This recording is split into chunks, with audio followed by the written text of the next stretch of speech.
If you want to go into the new year looking better, my best piece of advice would be to train your neck.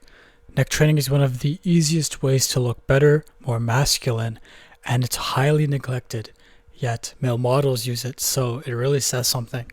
I'll put up a couple pictures to demonstrate the effect of neck training and why it's so important and why I keep advocating, even in my last video. But it's something that I believe very strongly in, and I think I've demonstrated that it is very important. From my knowledge, there's only 3 exercises that you need. You can take these, you can run with them.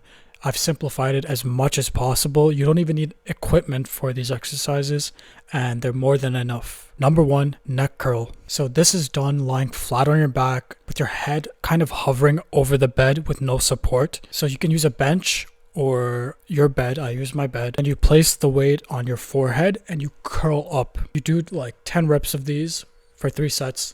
That's enough. Obviously, never start out with a heavy weight. I actually recommend just going body weight first, just to get used to it. And another piece of advice that I didn't include in the intro that I should have: never go to failure when training your neck. I made this mistake and I was bedridden for like 2 weeks. Second exercise, reverse neck curls. So the easiest way to do this is to fill up a bag with some books, like water bottles, then bite onto the strap at the very top of the backpack. So like the part that you use to grab it. Let your head relax with your chin touching the top of your chest and then lift up. This counts as 1. This part of your neck is stronger than that responsible for the previous exercise. So what I mean is you'll need to do more of these to reach the same effect. And if you choose to start out with bodyweight exercises for this, check to see how many you can do. Because even with the bag, I find this exercise a lot easier than the first one. If you can do 100 with ease, 100 with ease is generally like, that's too easy. Even with the same weight as I use in exercise 1, I end up doing 50. And then finally, I have the sideways neck curl. This is actually something I neglected in the past. It's not necessary. You can just run with the 2 exercises I gave you, but if you want the model shaped neck, which is the most attractive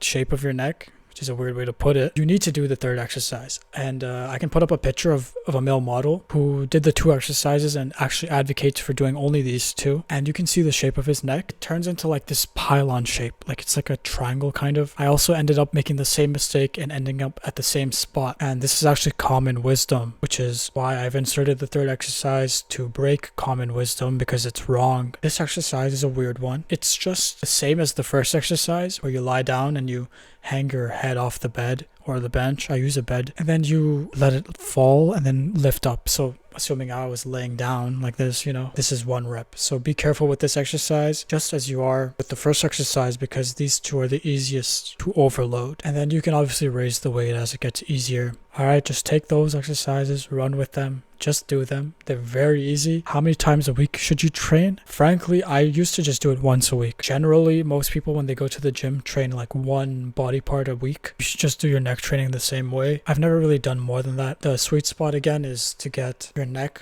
measuring up to the size of your jaw, but not exceeding, because then that's too much. And then obviously less is not, you're not optimizing it.